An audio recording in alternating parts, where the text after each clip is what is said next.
This Data Command Annex, as it had been dubbed, was used during the base's early years as the communication nerve center for outside military installations. It was also the primary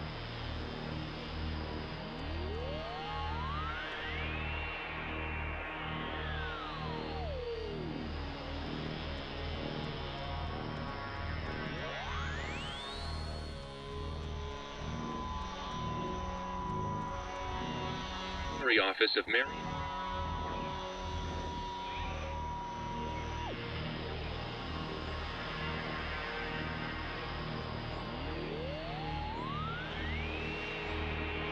And Bozek, a civilian who developed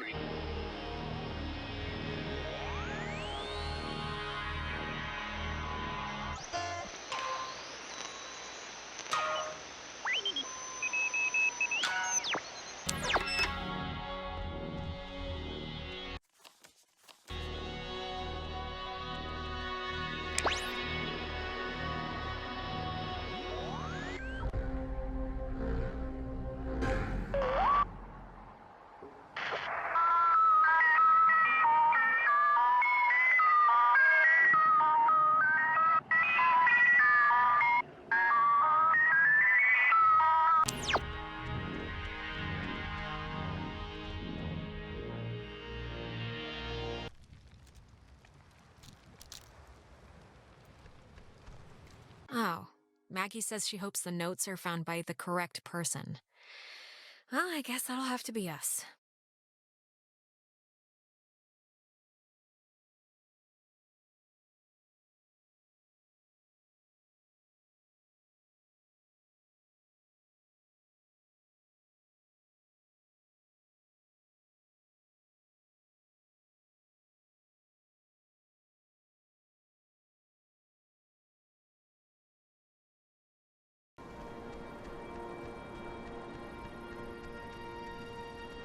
Oh, she was working at the tower the morning they sank.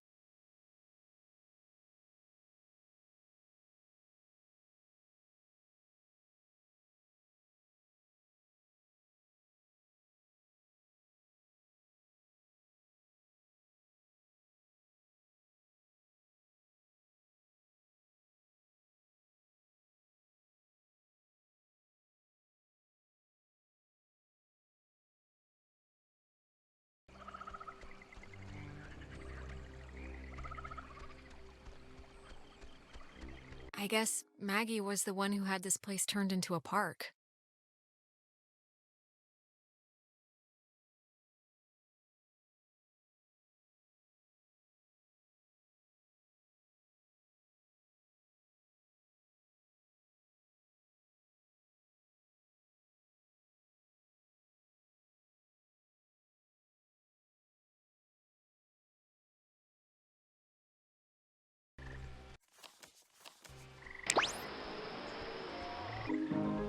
When he was stationed at Fort Milner, Colonel Tim Russell would frequently wander the woods west of his barracks and sketch the wildlife he'd encounter on his walks.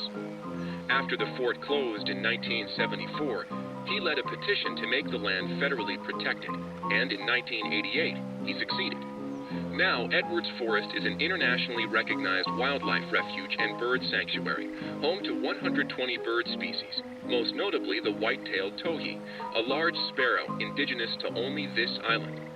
The roosting tree that stands before you is a 400-year-old red alder, famous since its discovery in 1655, when Franciscan friars noted that its unusually twisted trunk is bent true north.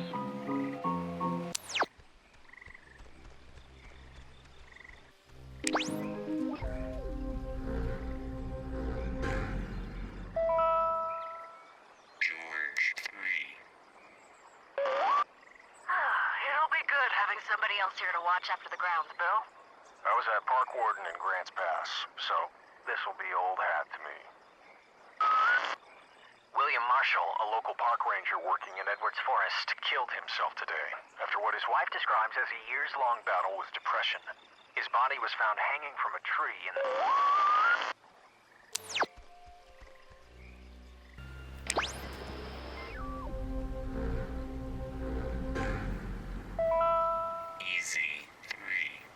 If indeed he find fault with anything, or expose it. With charity, the abbot shall discuss it prudently. Lest perchance God has sent him for this very thing.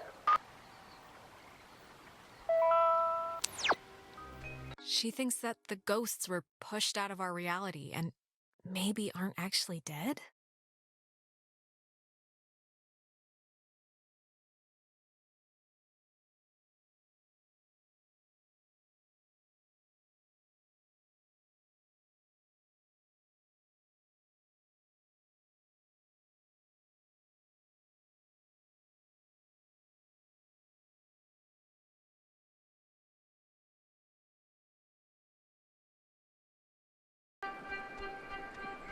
Oh, Maggie thought that the way the ghosts can talk to us and vice versa is waves.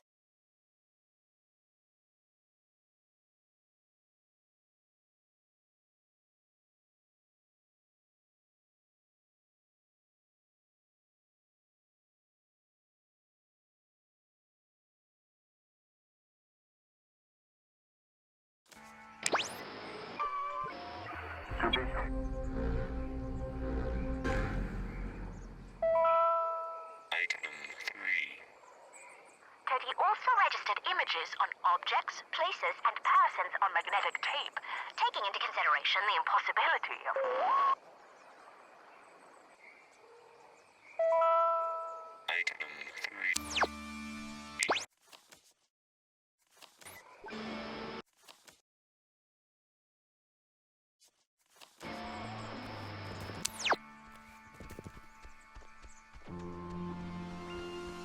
They, Maggie and Anna bring the soldiers back in the cave.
Something keeps touching my leg in the water, and I don't know what it is.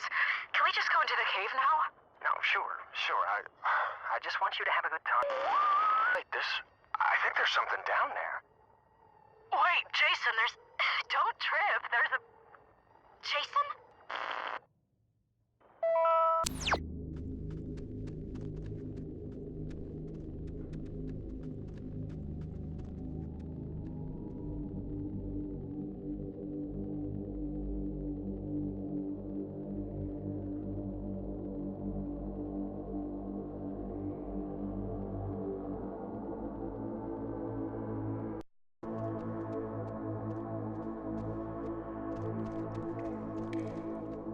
It says that the base first found the ghost's messages here.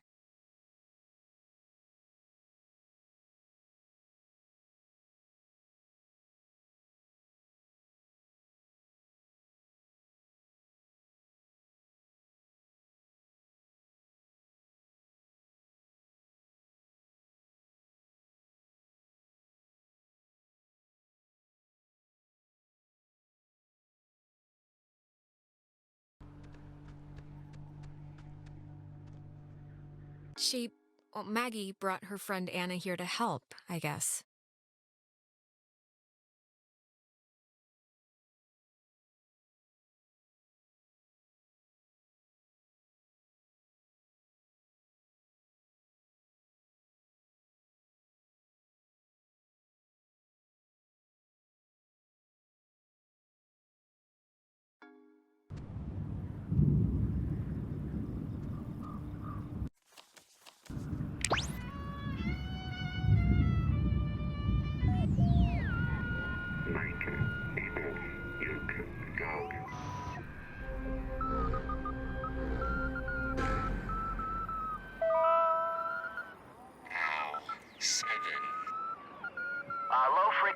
radio wave is incident upon a body of radio waves travel forever until it is absorbed by matter or a person.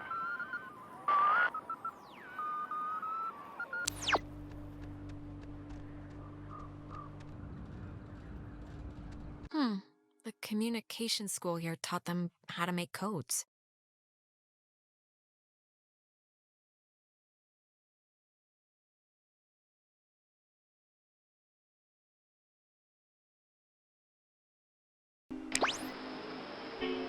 This is the Sentry, sculpted by Lieutenant Peter Hasborough. It was installed here in 1979 to remind all who view it of Fort Milner's original intent, to serve as a beacon of harbor defense. Though the base would eventually become acclaimed as the birthplace of many radio innovations during World War II, and until its deactivation would be known more for its schooling and the tragic sinking of the USS Kanaloa, the fort's spirit will always be that of the watchful sentry, steady, protective, and ever vigilant of enemies both foreign and domestic.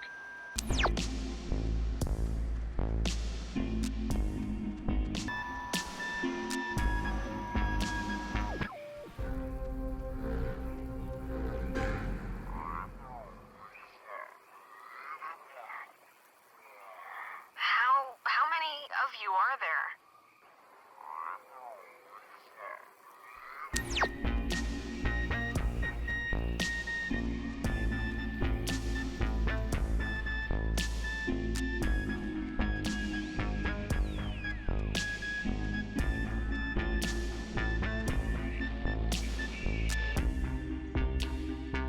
So, before we go into Adler Estate, let's make sure we got the story straight. Sorry. Letters. Alright, let's read these out. There's a similar statue of a soldier at Maine, where I grew up. My memory of it is, I think, part of the reason why I said yes when the Army recruited me out of college, despite my family's protestations. Anna, my closest friend from childhood, was of course thrilled at the possibility of my escape. I anonymously started the petition in 1975 to have this one made, after the daughter of canola crewman Francis Salter asked. I don't know why, a marker maybe, for the hope I once had to help people. Recruits learned communications technology here, and several others learned code breaking, it's true. But due to my aptitude in math and mechanical engineering, I was assigned code making, specifically ciphers with which to conceal projects from even other government agencies. It was a job I grew increasingly uncomfortable with, but my keen interest in radio science had me pulling double duty as a comms officer. I remember one of Canola's engineers, Francis, calling me a radio woman. As far as he knew, it was my only job. I was on watch duty in the tower when it happened, having just gotten back from an early leave for the reading of my father's will. For years, I childishly blamed him for this, too, his one last act against me, but it was nobody's fault or decision but my own. I'm sure it was Francis Salter who sent the Canola's distress signal. It had been cut off, I still don't know why, and I hastily interpreted the garbled transmission as an attempt to jam radar. And so I sent back the guidebook recommendation to scout and bomb if necessary. The USS Walter Roy, a destroyer escort, sunk the USS Canola with friendly fire on October 25, 1943. It held a developmental nuclear reactor in its belly and had been sent out weeks earlier as a test of its capabilities. Relatively few even knew of its existence, which tripled the base's confusion when the submarine's communications had been cut. No one outside of a handful of us would ever know the truth. I would discover later that a weapons technician of the Walter Roy had been at Francis Salter's wedding. Salter was an engineer on the Canola. I don't know why, but it's strange to me. The first transmissions from the lost soldiers were recorded here by a signal officer training new recruits. I heard about it soon after. Yes, word of the childlike, almost playful messages spread quickly, but the broadcasts were usually dismissed as an ongoing prank, faulty equipment, or an AM station bouncing off the Midland. However, after I successfully decoded one as a mayday from Calvin Gilbert, an electrician who perished on the USS Canola, I knew it had to be something more. Mary Ann Bozek, forever engraved on the Command Annex's memorial plaque, was a kind, humble woman who helped me decode the ghost's unusual message. I don't think she ever really believed in my hypothesis that they were all relays from the sunken submarine, even though she corresponded with, as she put it, a man named Calvin, an electrician who died on the canola. I pieced together the truth, the cover-up, and my own tragic mistake that killed him and his mates over months of careful deciphering.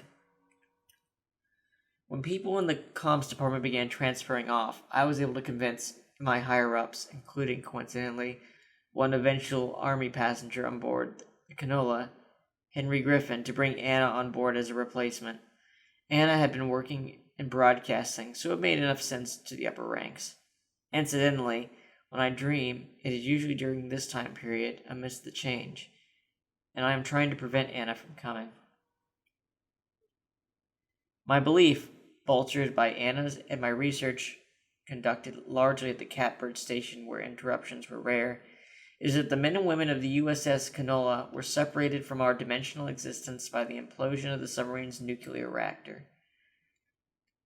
I identified one passenger, Henry, by his call sign, and his confused diction and reliance on game logic says to me that their emotional states, if not mental states, had been reduced to that of children, a thought I cling to when I envision Anna's demise.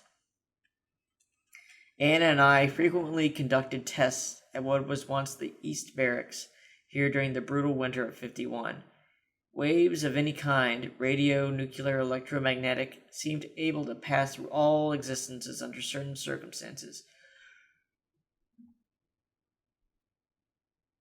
which explained our ability to get communiques sent from them.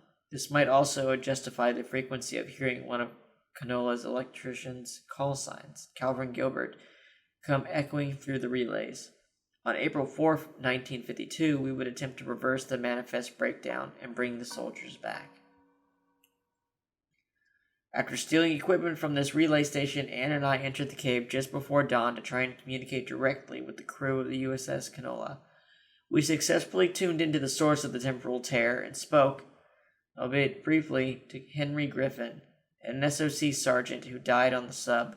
The power overwhelms my dear Anna, and she was absorbed into its ridge. All that remains there now is the flickering hue of a particularly open gate, a window to a particular perpendicular space that seems to have augmented the submarine's call. But of all my regrets, perhaps the deepest is knowing Anna's last vision was of me, fleeing from her in terror. After the fort closed, I used the considerable resources from my father's endowment to buy most of the land, or influence government officials to declare that which I could not buy protected. I have not been entirely successful, and have watched in horror as a small tourist industry has precariously sprung upon this cursed island. Even the family of one of the sailors who died, Calvin Gilbert, set up a restaurant to cater to inquisitive out-of-towners.